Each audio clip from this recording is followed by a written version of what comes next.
Masters, mistresses, all systems functional for the Everything Geek podcast.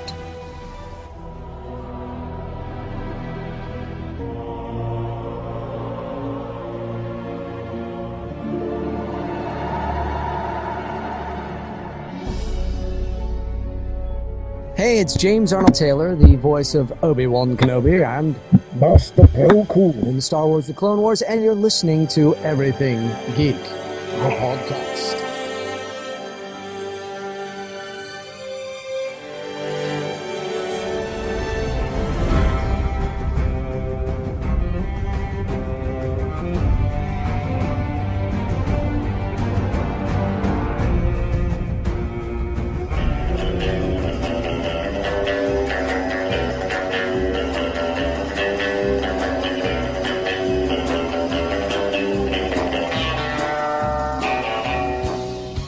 Face it, Tiger.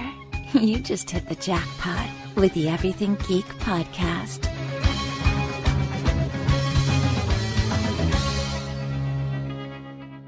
Hello everyone, you're listening to the Everything Geek podcast. I'm your host Rory, and joining me today is a very special guest. We have actor Nicholas Pegg, who is best known for being a Dalek operator on Doctor Who, Twitcher and Passerby in Doc Martin, Norman in The Stranger the Terror game, Robert Winter in The Plotters, and writer and director of the Doctor Who Shadow TV miniseries, as well as multiple Big Finish Doctor Who audio stories. So how are you today, Nicholas? Hello there, Rory. I'm very well, thank you. It's a pleasure to have you join us today on the podcast. You're very welcome. Oh, well, thank you So for having getting right into the questions I have for you today, Nicholas. My first question is, how did you decide you wanted to become an actor? Gosh. Well, I suppose it's a familiar story. A lot of people who are actors. At a very early age at school, I was in a few school plays and things when I was really quite young, 8 or 9 or even younger, and came to realise that it was something I enjoyed doing and seemed to be reasonably capable of doing what was necessary. In other words, learning the lines and showing off, really. And I enjoyed it, and so it was always something that was there as a bit of a hobby. And I went to drama classes outside of school as well and took some exams in that, the way that some kids do music grade exams, that sort of thing. I was doing drama exams as well. And I had some very inspirational drama teachers. And I also had some very inspirational English teachers who introduced me to great drama, obviously Shakespeare and Rattigan and Oscar Wilde and George Bernard Shaw and what have you. And it just became a big hobby on the side that I just loved doing things. So when I went to university, not to do drama, incidentally, I did English at university, English literature. I was always, by that stage, just doing plays the whole time, acting in them and occasionally directing them as well. And actually, when I was at university, as it happened, I met a couple of people there who I'm sure you may know of as well. My old friend Barnaby Edwards I was at university with him. That's where I first met him. And indeed, a guy called Robert Shearman, who went on to do an awful lot to do with Doctor Who as well. Wrote the episode Dalek and has also written lots of books and Big Finish things and so on. And we were all, buddies at university together and were in plays with each other. And then after university, I thought, right, let's give it a go. So I actually then applied for drama school and got in and went to drama school. As indeed did Barnaby Edwards. We ended up at the same drama school, which was entirely a coincidence. It wasn't some kind of master plan that we'd worked out. We just sort of saw each other at the auditions and went, "Oh, hello, are you here?" And so couldn't get rid of each other. So we ended up going to the same drama school, and that was it really. And left drama school, started getting parts in this and that, and the rest is geography. Yeah, it's very interesting, especially that you studied English literature first, and the Doctor Who connections obviously you mentioned with Barnaby Edwards and Robert Shearman, both of whom I am familiar with. You're right on that. Yeah, it's very interesting. Thank you for that. So moving on to my second question, how were you initially hired to be a member of the team of Dalek operators on Doctor Who? Gosh, that's another question that sounds like it's got a simple answer, but you'll be appalled to know that it's quite a complicated story. Because it actually goes way back. It goes back to not long actually after I left drama school. I left drama school in let me get this right now, 1992. So I'd been working as an actor for about a year or a little bit longer, doing various things, theatre shows and so on. But it was quite early on in my acting career that I got a call from a guy called Kevin Davis, who I knew through a friend of a friend, Gary Russell, someone else who I'm sure you know. But anyway, Kevin phoned me up and said, I'm making this documentary about Doctor Who for the 30th anniversary. And Gary Russell says, you'd be a really good Cyberman. So I said, yes, Gary Russell is absolutely right. I'd be a brilliant Cyberman. No, it was really nice of Gary to recommend me for that. And so this was, of course, was the 30 Years in the TARDIS documentary that I'm sure you're familiar with. And yeah, the first thing I did actually was I was the cyber leader going down the steps in front of St. Paul's Cathedral with Colin Baker and Nicola Bryant were there doing a little interview, and we were in the background cybering it up.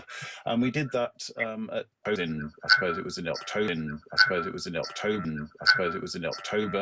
I suppose it was in October 1993. And then the next thing I knew, a couple of days later, Kevin phoned me up again and said, right, now we're doing Daleks on Westminster Bridge. Do you think you could fit inside a Dalek? And I think I said, you try and stop me. I shall squeeze myself into a Dalek, whatever it takes. And at that point, actually, he said, and we've got loads of Daleks, is there anyone else you can recommend? So at that point, I recommended my old friend Barnaby. So Barnaby Edwards and I both went along, and for both of us, that morning on Westminster Bridge, again, goodness knows what time in the morning on a Sunday, was the first time that either of us did the Daleking. And then, after a pregnant pause of 20 years or so, do I mean 20 years? No, I mean more like 10 years, don't I? Sorry. When the series was coming back anyway, obviously, we had a bit of experience doing it because of that. We did the studio scenes as well in the documentary, And anyway, we both knew Nick Briggs as well, who was on board already to do the Dalek voices in the new series, what was then the new series. And Barnaby got the call to do the episode Dalek, which was great because Nick recommended him. And then when it came to the next one, which was the next Dalek story, which was Christopher Eccleston's last two-part story, I got the call as well. Barney put in a good word for me and said, I'm sure you remember him. He was awfully good and very cheap. And so anyway, I got the call and off I went, and we, and I joined the team again for Bad Wolf and Parting of the Ways, and I've been gliding around ever since, exterminating people. It's very interesting, and I'm sure you've exterminated a lot of people in your time working on the show. It has been an honour to exterminate every single one of them. Yeah, it's great to look through the script, and obviously when you get the script, you usually get the list of the cast, so you know who's going to be in it as well, and thinking, it's an honour to know who you're going. We've exterminated some of the greats. We exterminated Patterson Joseph in that first one. We've exterminated Penelope Wilton, of course. I mean, there's not many people who can boast to having exterminated the great Penelope Wilton. No, it's great fun, and even if we don't exterminate them, it's always great to work with these wonderful casts that they get on the show. Yeah, and it's very interesting to hear as well that you actually started off as a Cyberman, even if not in the show itself, but in the 30th anniversary, as you mentioned. That was very interesting. In the documentary, yeah, no, that was good. That was good fun. Yeah, and that was a sort of a 1980s type Cyberman, not a slightly different sort of costume from the ones they have nowadays. I don't think I'd fit into the ones they have now. They're so, the actors who play those, they're really tight, they're squeezed up against their faces, and it was modelled on a guy called Paul Casey, who I think is the chief Cyberman, as it were, and he was the kind of body model for that, and they tried to get all the other Cybermen to be about the same, similar sort of size to him, so they were all of equal height and build and everything, and because of course we worked with the Cybermen in the Doomsday story, the Bad Wolf, not Bad Wolf, is it? It's Army of Ghosts and Doomsday. I'm getting my titles all wrong today. Sorry about that. Yeah, that one, Army of Ghosts and Doomsday, and that was great fun. But what those Cybermen guys go through, so it was pretty tough in those costumes. They're so tight and so constricting, and also they couldn't sit down or anything like that. They were sort of leaning back against walls. At least we get to sit down inside our Daleks. Yeah, definitely. I mean, that's one good thing about Daleks, I guess. Yeah. They may kill a lot of people and exterminate them, but, they're comfortable to sit in, I guess, if you know how to, do that. That's right. It's quite luxurious in there, you know. There's a couch and lots of nice soft furnishings and a couple of optics with a bottle of gin. And no, I wish. No, it's quite rudimentary in there, and it is quite tight. But yeah, at least we get to have a little sit down. Yeah, I was genuinely like, is he serious with all those, you know, leather cushions or whatever it was? I wish. No, nothing like that. I mean, you know, calling it a seat would, you know, dignifying it with the name of seat is probably a little bit of, you know, of a stretch. It's a plank, really, but hey, it's horizontal and you can park your bottom on it, so that's the main thing. Yeah, but it's very interesting to know that you went from, as you put it, cybrating it up to Daleking it up, as I'm going to put it. So it's very interesting. Yeah. Unfortunately, I'm probably far too tall to be a Sontaran, so I'll never make the full set. But there we go. Yeah, yeah, absolutely. So moving on to my third question, can you talk about the difficulties in being a lead Dalek operator on Doctor Who? Oh gosh, well, difficult. I mean, hopefully there are never difficulties as such. I mean, there are always challenges, you know, when you're filming anything actually, any type of show. If it's just a reasonably straightforward show with human beings just talking to each other, you know, there can always be unforeseen challenges. But specifically when you're being a Dalek, I mean, there are all sorts of things that come up, and you just have to sort of learn how to get around them. I mean, it's very different in the studio and on location. They each present their different challenges. In the studio, the main, because being in the Dalek, it's a bit like sitting inside a pillar box. You can imagine that, insofar as all you can see out of, it's a little slot, you know, where you post your letters in a letterbox. That's pretty much all you can see out of. And also, it means that your field of vision is very limited, because if you can imagine being inside there and all you can see out is that, the nearer thing to you, the less well you can actually see them, because you can't see anything that's below your eye level if it's so close to, you see what I mean, which means that you have to spend a lot of time kind of scoping out in the studio before you get into your Dalek and start trundling around, because set designers, quite understandably and quite rightly, like to make sets in interesting angles and dress them with interesting things, and there are often you know, whether it might be a computer bank or a chair or just some sort of giant rivet sticking out of the floor, something that looks great, but once you're inside the Dalek, you can't see it, and it presents a bit of an obstacle course. If you've got to glide from this side of the studio to the other straight line, you might bump into things. Of course, we also spend a lot of time going through doors. Daleks do spend an unbelievable amount of time actually traveling through doors, if you think about it, whether it's on spaceships or in control rooms or whatever. And those doors are always only just wider than a Dalek, and the widest bit of the Dalek is at the bottom. And again, you can't actually see any of that once you're inside it. So you have to sort of learn how to aim it very accurately. There's usually only about an inch of clearance on either side. When we get out on location, the challenges are usually more to do with things like the uneven ground or steep gradients, you know, and we have to work out how to negotiate those. And sometimes, you know, the idea that the director has had for this fantastic shot, in order to achieve that, we have to work out a few possibly a few dodges to get around it. I'm trying to think of a good example. Oh, I know, on the Stolen Earth story, actually it was the second episode of that, I think. What was the second episode of that called? Journey's End. You remember the scene where the Daleks are testing the reality bomb in the depths of their spaceship, and we had all these prisoners there, and it was actually, that was shot on location in the middle of the night at some sort of disused steelworks a few miles outside Cardiff, and so there we all were at 4 o'clock in the morning or whatever it was, and it was a fantastic location on screen. It looked amazing because it had all these sort of chains and things hanging down and industrial decay. It just looked amazing, and you could see why it had been chosen as a location, and Graham Harper was getting these wonderful shots in there. But in reality, in real life, I have to say it was one of the most revolting locations I've ever been to. Not only because it was 4 o'clock in the morning and we were all freezing cold and it was raining outside and all the rest of it, but the entire place was coated in rust.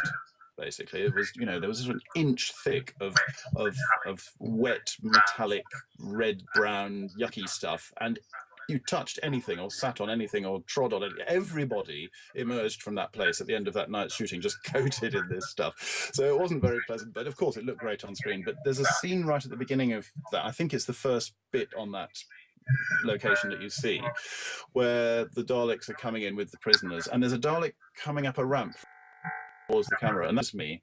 And it was a really steep gradient, this ramp, and there was really, we had a couple of goes, and it became fairly obvious that there was no chance. It just wasn't going to happen without, I needed a bump start, really. I needed a really good push to get going.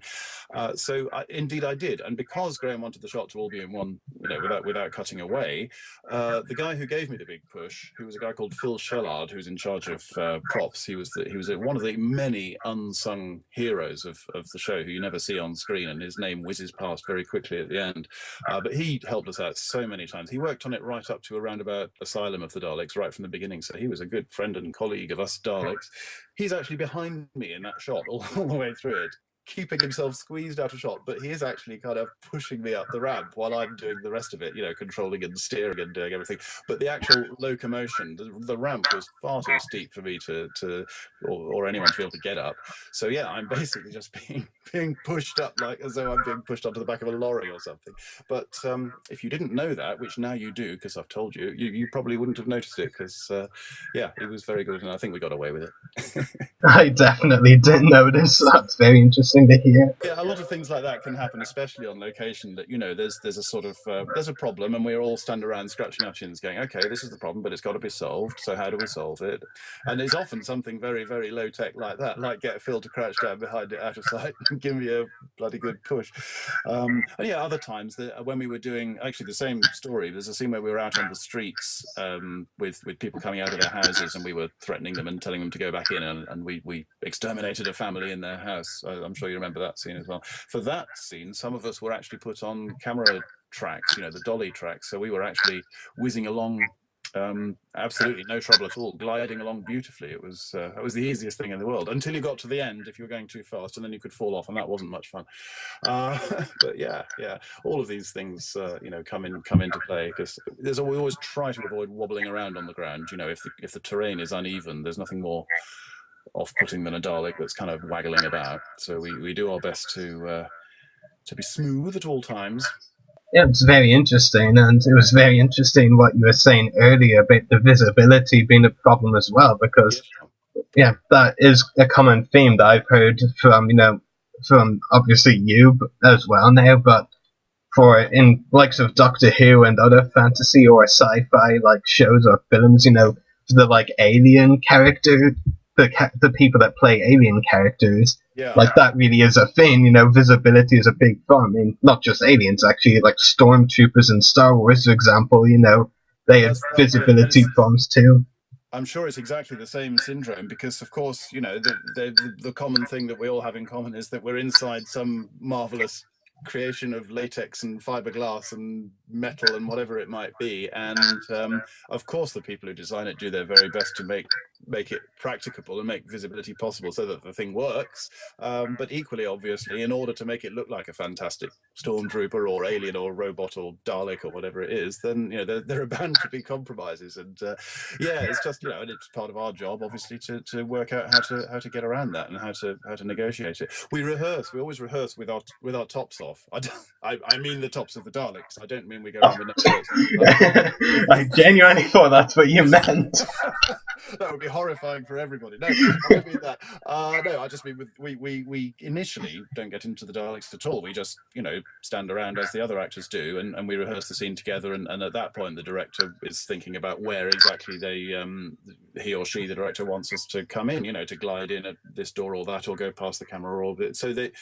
Obviously, as soon as we get into the Daleks, the whole thing becomes a lot more time-consuming, explaining to us one by one, shouting through the grill at us what they want us to do. So it's far better to work all of that out before we even get in, and then we know what our movements are and where we are and what we're going to be doing.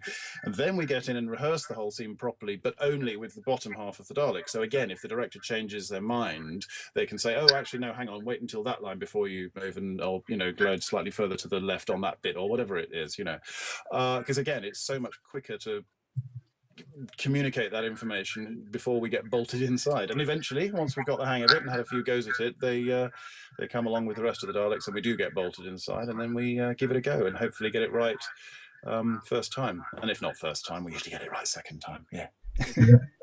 And hopefully both times with the shirts on. That's right. Yes, shirts definitely go on once. Well, at all times actually. I don't think shirts have ever been off. As far as actually, I know what. No, when we were doing Victory of the Daleks, the Winston Churchill one, I actually managed to keep my shirt on in that, but I know some of the other guys did in fact take there were topless Daleks in that one, inside the Daleks, because that again was a location that I'm talking about the spaceship, the Dalek spaceship, where the new Daleks came out. That was on location in a cigar factory. Of all things, and we were actually in what's known as a humidor, which is the room that is kept at the right pressure, atmospheric, what's the word? Humidity, obviously, hence it's humidor, to keep the tobacco dry and at the right temperature and everything. But as a result of that, it's basically the entire room was a polished steel box. It had metal floors, metal walls, metal ceiling, and all of it polished and shiny, which meant it was pretty hot to start with. But once you got all the people in, the crew and the cameras and everything else, and of course the lights, it got unbelievably hot in that on that location. And people were, just crew members, not the people inside the Daleks. Other people were quite literally wringing out their shirts and the sweat splattering on the ground. It was not the most glamorous showbiz moment. Those couple of days we spent in that place. And yeah, I know John Davey, who's one of the other Dalek guys, did tell me that he definitely took off a few garments inside his Dalek. He didn't go into great details about which ones exactly, so I'll we'll draw a veil over that. But there were definitely some top Daleks in that. But I kept my cool. Well, I don't know if I kept my cool, but I kept my shirt on anyway. Yeah. Well, we've interviewed John before, and he's a good friend of the podcast, so I might just have to ask him about that. Oh dear, I hope I've got the right person. No, I'm sure it was him who told me that he definitely took. I don't know if he took his trousers off, but he certainly took his shirt.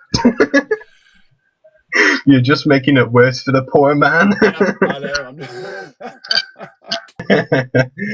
Okay, so moving on to my fourth question. You've got to work on a lot of popular Doctor Who episodes featuring the Daleks, but which were your favourites to work on? Oh gosh, it's an impossible question to. I know Nick Courtney always used to say that thing, didn't he, about the Doctors? Splendid chaps, all of them. But they were splendid stories, all of them. I know, they've all been great pleasure to work on. I mean, it's such a privilege to work on a show like Doctor Who. Anyway, full stop.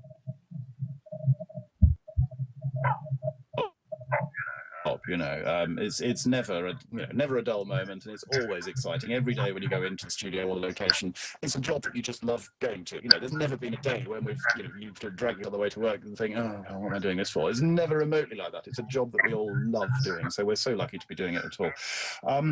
So yeah, I mean, they're all my favourites. I don't know if I could pick one. I mean, the first one I did with Chris Eccleston, the Bad Wolf Parting of the Ways one, was just so exciting because it was the first big one that I did, so that was exciting anyway. But Joe is such a great director. I could just see when we were shooting it. It was so obvious to look at during the shooting of it. You can't always tell how it's going to turn out. With that one, you kind of knew you knew this was going to turn out great. You could just tell because he was so good at it, Joe. I mean, and of course Chris and Billy and everyone was so good, and it was just very exciting to get in those Daleks for the first time. And we had things like the Dalek with the flamethrower on the end of it. All these wonderful things that were just great. And then of course the Doomsday one was massive fun to do, and I got to be the Black Dalek in that one, which was quite exciting. I was Dalek Sec in that one there, so that was great. And then we really enjoyed doing the Manhattan one as well. I'm just going through them in order, aren't I? I'm not answering your question at all. What can I say? Asylum of the Daleks was great fun. The Stolen Earth one was an amazing one to do because, of course, that had everybody in it, including people like the wonderful Liz Sladen, bless her, who when I was a little boy, she was the companion that I watched. Sarah Jane was my companion when I was, 8 years old. So to end up in the show at all was a great thrill for me. To end up in the show with Liz Sladen was really special.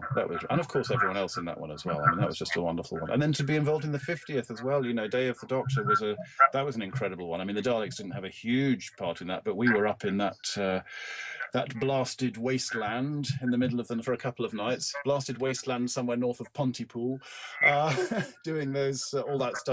We always love doing the stuff with fire and pyrotechnics and explosions and things. And Danny Hargreaves, the guy who's in charge of all of that, was absolutely in seventh heaven, I think, on that one, because there were lots of big bangs, and our job was to come gliding through the flames on several occasions, and that was just great fun doing that. I remember Danny saying, because he's always very, very incredibly safety conscious, as these people are. They're so brilliant at their job, and Danny is he's so conscientious. I'm delighted to say, but he's very good at, he'll go along before the shot, because obviously when you first rehearse it, you rehearse it without the bangs, because bangs are expensive and they're time consuming to replace them as well. So of course when we rehearse it, none of that happens. And then when we come to do a take, Danny will walk along the set while everyone pays attention, and he'll say, right, first of all, a bang is going to go off right there, and then 2 seconds later a bang is going to go off over there, and then one's going to go there, which is when the stuntman's going to fall over, and then this bang, and he talks you through the entire thing, so there's no surprises, you know what's going to happen. But and he did that on one of the ones on Day of the Doctor, and then I remember he then turned to us and said, oh, and guys, Dalek operators, there might be a bit of fire on the ground, but just carry on coming through it. And we thought, what? Really? Oh, okay. And he was right. There was a bit of fire on the ground, but not much. But yeah, certainly lit up the inside of my Dalek for a moment as I trundled over it. But nothing caught fire. Oh, it was great. So that was huge fun doing that one. Absolutely massive fun. And Nick Hurren, who directed that one and also directed Asylum of the Daleks, he's a fantastic director. Again, it's just wonderful watching him putting the shots together, and I love watching the directors at work working out, doing that shot. It's just fascinating to watch, and wonderful to be able to make a small contribution to what they're putting together. Definitely, and that all sounds really great. Like, Day of the Doctor visually was definitely very impressive. It's great to hear a bit of the backstory about, the fire in those episodes. I mean, it was visually very impressive. Yeah, and of course that was also shot in 3D, wasn't it? That one. Yeah, it was. Again, with the 3D cameras and seeing what they, the techniques to enhance the 3D process again was just fascinating to watch, because there is a certain extent to which they try to make sure that there are always 3D elements, as it were, in any show. I mean, obviously what we're doing is in 3 dimensions, but just having ash, there was an awful lot of ash blowing through the air, for example, on that one, because that obviously fills the air at different distances from the camera and helps to enhance the 3D effect. So before pretty much every shot in those battle scenes, one of the things that would happen would be that they'd fire up the fan and billow a load of bags full of ash in front of it, and off it went flying through the air just before action, and things like that were just it was lovely to see. It takes a long time to shoot stuff like that, but it's worth it in the end because it just looks so fantastic. I completely agree. Moving on to my 5th question. Outside of the TV show, you've also done a lot of work on the Big Finish Doctor Who audio stories, including writing, acting, and directing. But which have been your favourite stories to do for Big Finish? Oh gosh! Again, it's the old favourite thing, isn't it? That they're all, in one way or another, they're all my favourites, because it's like trying to choose your favourite, your favourite, well, it's a bit melodramatic to say your favourite children, because of course it's nothing as important as that, but you have a soft spot for everything that you do, really. I mean, I've been very lucky with Big Finish to have been involved in some great ones. I mean, I did a story called The Holy Terror, which Rob Shearman wrote, which was the first one that he did. I actually recommended Rob to Gary Russell as a potential writer for Big Finish, because I knew that Rob was a great writer, and as I said to you earlier on, I knew him from our university days. And then Gary came to me and said, would you like to direct it? Which was great, and that was a really special script. That was, it was quite an early one, and Big Finish hadn't really done anything quite so out there as that by that point. And I was lucky enough to get a fabulous cast for that one. We had the wonderful Sam Kelly, who very sadly died just recently, who was the main sort of guest actor in that, and we had the wonderful Roberta Taylor and Peter Guinness in that as well. And it was a great story, great script, and the cast were really good. And then of course I was able to do one of my own, the one that I wrote and directed as well. So that was a lot of fun. That was one called The Spectre of Lanyon Moor, with Colin Baker and the great Nicholas Courtney, who was another great friend. And so, that was a great pleasure to do. And the Big Finish version of Sharda, of course, with Paul McGann and Lalla Ward and all sorts of wonderful people in the cast of that. So I don't know, they're all great fun to do. One of my favourites actually was one that I didn't direct or write or anything. I was merely a humble actor in it, but I was in one called The Pirates, Doctor Who and the Pirates, which Barnaby directed, and it was written by Jack Rayner, who's a brilliant writer. And I don't know if you know that one, but it's with Colin Baker and Maggie Staples, and a very good cast. We had Bill Oddie as the Pirate King in that. It was fantastic. He was a lot of fun. But one of the things that was extraordinary about the Pirates was that the third of the 4 episodes was musical, and we all had to sing songs. It all burst into into pastiches of Gilbert and Sullivan songs with Doctor Who lyrics, which was great fun. So Barnaby had to cast people who were reasonably capable of singing as well as acting. But the part I was playing in that was great fun as well. I was playing an absolutely useless sort of drip of a 18th century sea captain. So he was a real sort of upper class twit of the year, which for some reason Barnaby thought I would be ideal for. I can't imagine why. But yeah, I sort of based him a bit on, obviously he was male, but he was sort of a male version of Margot from The Good Life. That was what I had in mind. Maybe I shouldn't say that, because then people will listen to it together and go, oh yeah, he's just doing an impression of Margot. But I was sort of doing it like that, and just, oh no. And I was just thinking of Penelope Keith going, Jerry. Really, was sort of what I based it on. But it was great fun. And of course, I'm talking of pirates. I'll just say one more thing, actually. Another big finish that I loved doing and was a great pleasure to do. It wasn't a Doctor Who at all. It was, again, it was one of Barnaby's projects, but it was an adaptation of Treasure Island that was released just a couple of years ago, which was something that Tom Baker really wanted to do. When Big Finish first, hooked up with Tom Baker and he started doing Doctor Who's with them, he mentioned to them that he'd always wanted to do another version of Treasure Island, because he played Long John Silver, I think, in a stage production of Treasure Island many, many years ago. And he wanted to do it again. It was one of his favourite parts. And Nick Briggs at Big Finish said, make it so, and he asked Barnaby to do the adaptation and to direct it, and Barnaby very kindly found a part for me in it. I played Captain Smollett and a couple of other pirates along the way, putting on various piratey voices, as we all did, and again, that had a lovely cast. Tom was fantastic as Long John Silver, and we had people like Tony Haygarth, and one actor, Tony Millen, was playing Blind Pew, who's a really underrated, superb actor, and we had Gareth Armstrong, who was way back when, was in The Mask of Mandragora as the young Duke in that. So he'd worked with Tom before, and he was in it as one of the pirates. Fabulous he was. So anyway, and we had a wonderful time on that. Very talented young actor called Edward Holton also played Jim Hawkins, the lead, in effect. And I think it's a great thing. And if people haven't heard it, I can heartily recommend. It's really worth listening to. I know it's not strictly speaking Doctor Who, but hey, it's Tom Baker playing Long John Silver. How much better could it get? And it's a fantastic production. The music and the sound design and everything really transports you away to that adventure. I was really delighted to be involved in that. I'm going to say that's my favourite, actually. There you go, Treasure Island. Yeah, it's definitely a very interesting one, and we'll be sure to check it out. Moving on to my sixth question, and a bit of a mouthful it is. Compared to the classic Doctor Who series, where Dalek operators controlled all of the Daleks' movement, in the current series the movement of the head and the flashing of the headlamps falls to a remote control operator who is not actually considered a Dalek operator. Why do you think someone else is tasked with that movement and not considered a Dalek operator in their own right? Well, yeah, that's quite interesting. It is slightly different, as you say, from the way it used to be back in the olden days. In many ways, the Daleks are exactly the same, technically, as they ever were. There's still three wheels, one at the front and two at the back, and a hole in the floor, and you walk along the floor like Fred Flintstone driving his car,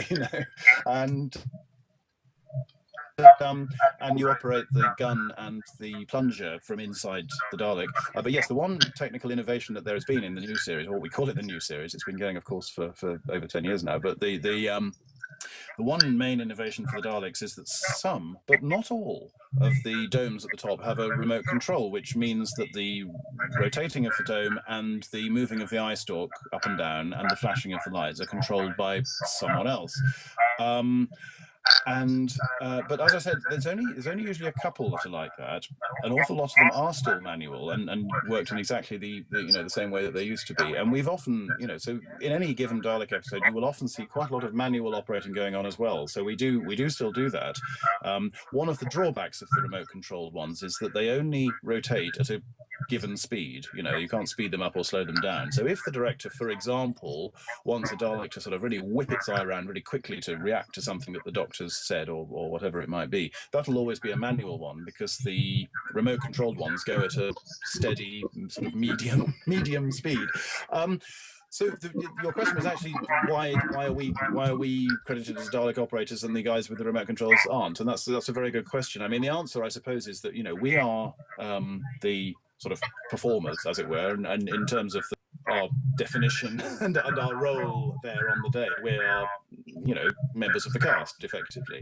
That's what we are. We're on the cast list, and the guys with the remote controls are also they do that as a sort of add-on to the fact that they are the chief they're freelance guys.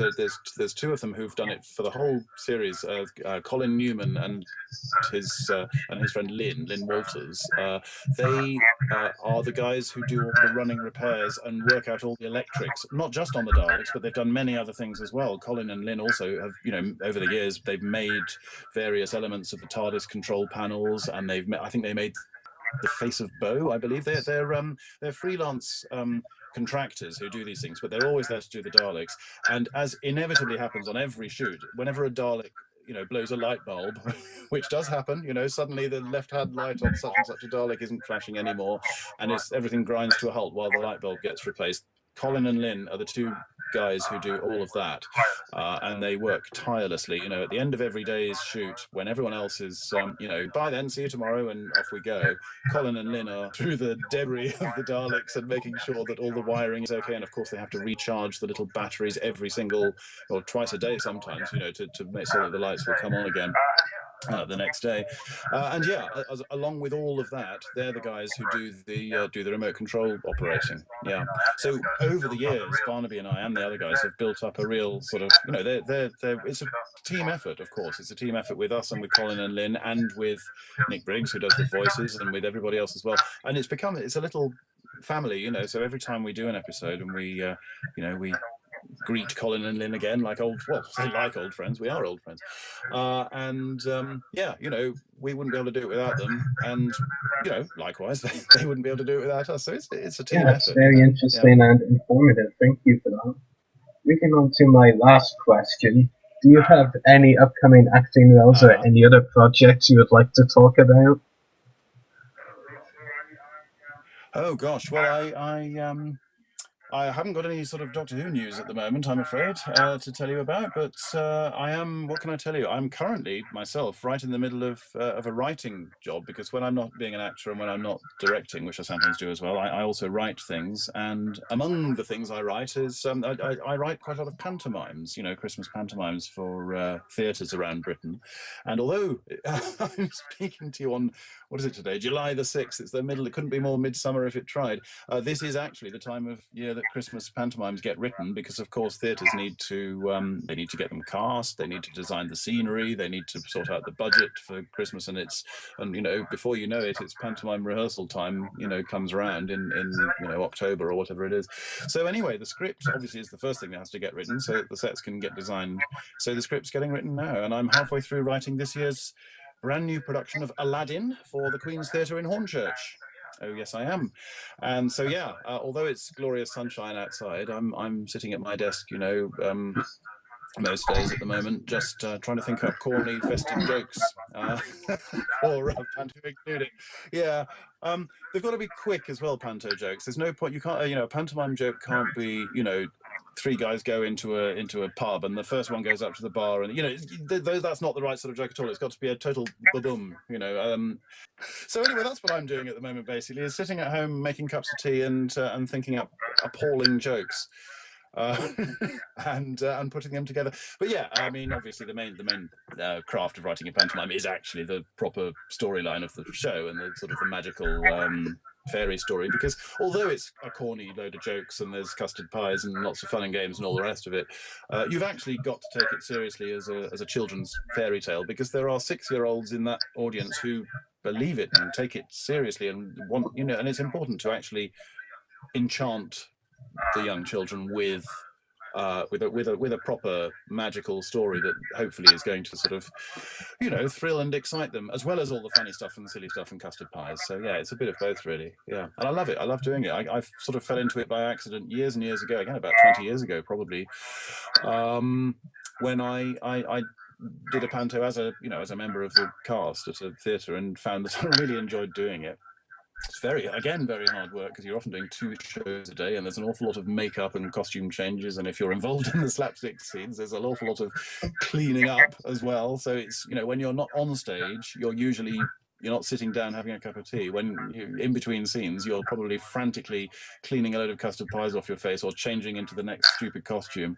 But it's great fun, absolutely great fun. And then I got an offer to write and direct one and be in it as well. So that was my sort of Citizen Kane pantomime that I did everything. I wrote it, I directed it, I designed half of it, and I played an ugly sister as well. It was Cinderella, so there we are. And that was, I suppose it was 20 years ago this year. It was 1995, and that was my first one that I wrote. And since then, at various different theatres around the country, I've done all sorts, and I have genuinely lost count of how many individual productions I've done now. But it must be between 40 and 50, and I love it. You know, many years I've had more than one going, obviously. Otherwise, I would have had to have started longer ago than that. But yeah, some years I've had 4 or 5 shows on. This year I've just got the one, as I say, this Aladdin at the Queen's Theatre in Hornchurch, which is a lovely theatre. And I can tell you a little Doctor Who fact, actually. The musical director or composer who's doing the songs for this show is a fantastically talented actually musician stroke composer, and her name is Carol Sloman, and her father was Robert Sloman, who wrote many fine Doctor Who stories back in the 1970s, and that just came out in conversation one day. I'd already worked with, because I've worked with Carol many years at Hornchurch, and I don't know, we already knew each other quite well, worked with each other for a few years, and I had no idea. And then she suddenly she said, "You're a Dalek in Doctor Who." And I said, yeah. And she said, "Yeah, my dad used to work on Doctor Who." And I said, "Really? What did he do?" And she said, "Oh, he used to write episodes back in the 1970s." And my brain went into, you know, overdrive, and I went Sloman. So, Robert Sloman, the Green Death, right? And she was delighted that I knew. And so yeah, anyway, there's a little connection. But she's fabulous, is Carol. She's a great songwriter, great musician, and she sometimes has been known to play the villainess as well. You know, if there's an evil fairy or something like that, she's terribly good at that as well. It's very interesting. Thank you for that. And clearly, you're already getting into the festive spirit yourself, coming up with those bad jokes. I might have to tell them myself now. Yeah, if I'm ever in a conversation with someone, like, can't think of anything to say, and I'll just say bad jokes, I'll think of those two. Yeah, so that's all of my questions to you, Nicholas. We do have a question for you as well from one of our live listeners. The Best is his name, but I'm not sure if it's his actual name, or if it's actually a he or she. But anyway, our listener asks, who is your favourite Doctor? Which I suppose was coming if I wasn't going to ask it. Gosh, who is my favourite Doctor? Well, again, I'm going to have to plead the Fifth Amendment, or the Nick Courtney Amendment, and, you know, splendid chaps, all of them. They are all wonderful. I've been incredibly lucky that I've worked with so many of the Doctors, because, of course, you know, since the series started, I've worked with Chris Eccleston and David Tennant and so on and so forth. But through Big Finish and various other things, I've worked professionally in one way or another, not always involved with Doctor Who, but in one way or another with every Doctor from Tom Baker onwards. Actually, yeah, I have, yeah, which is great. What an absolute privilege. And I met John Pertwee as well a couple of times back in the day. I never actually got to work with him, and I met Patrick Troughton actually once as well. So gosh, there we are. All of them apart from William Hartnell. Aren't I lucky? Wow. And they're all wonderful people. They're all wonderful doctors, and they're wonderful actors to work with. I couldn't possibly choose a favourite. They're all just wonderful in their own ways. You know, Chris Eccleston was so great to work with. He was very he was very nice to us. He was lovely. You know, he really looked after everyone in the cast, and sort of he would always come around and make sure everyone was happy. And, you know, if you had a cup of tea, you're all right and everything. And he was great to work with. You know, seeing that sort of passion in his eyes, it was quite scary sitting inside a Dalek. There's a bit on the Dalek spaceship, you know, in Parting of the Ways, when they land the TARDIS on the sort of deck of the Dalek spaceship with the Emperor there, and he comes out and has a right old shout at the Daleks. And there's a bit where he turns around and shouts at them, and we all sort of recoil a little bit, retreat. And it was recoiling was easy to do, because it was terrifying. Seeing his Dalek hatred, passion in his eyes was, you know, he really believed in it. You know, he really put his all into it. It was wonderful. He was great to work with. And then, of course, David and Matt. And so, you know, all of the ones that we've worked with have been wonderful. I mean, going back to myself as an 8-year-old boy, you know, Tom Baker was the Doctor. I mean, John Pertwee was the first one I remember watching, and I loved him. And when Tom Baker first came along, I'm not sure I was too happy at all. I really missed John Pertwee, and it took me a few weeks to adjust to this strange newcomer with the big toothy smile and the curly hair. But by the time it got to, you know, the Ark in Space, I can remember watching that and just thinking, this is amazing. So I suppose, you know, the 8-year-old boy in me is always going to be a Tom Baker boy, you know, because he was the Doctor when I was at my most impressionable, and he was great, wasn't he? I mean, he was wonderful, and those stories were so wonderful. So I don't have a favorite Doctor, I really don't. But as I say, you know, you can take the 8-year-old boy away from Doctor Who, but you can't take does that make sense? No, it doesn't. Anyway, yeah. Let's say they're all brilliant, but I watched Tom Baker when I was 8. So hey, Tom's probably just got a millionth of a extra point above all. That's a very reasonable answer. So that's all of our questions for you today, Nicholas. It's been a pleasure talking to you on the podcast. It's been a pleasure talking to you too, Rory. Thank you very much, and thank you You're everyone. very for welcome, and hopefully we can talk to you again at some point. Great, so I'll talk to you again soon then. Bye, and thanks again for joining us. Bye. Bye then, my pleasure. Bye-bye. So that was our interview with actor Nicholas Pegg. I hope you enjoyed listening to it. So time to wrap up today's show. So make sure to check out our podcast links, check out our Facebook page, www.facebook.com/everythinggeekpodcast. Check out our YouTube channel, www.youtube.com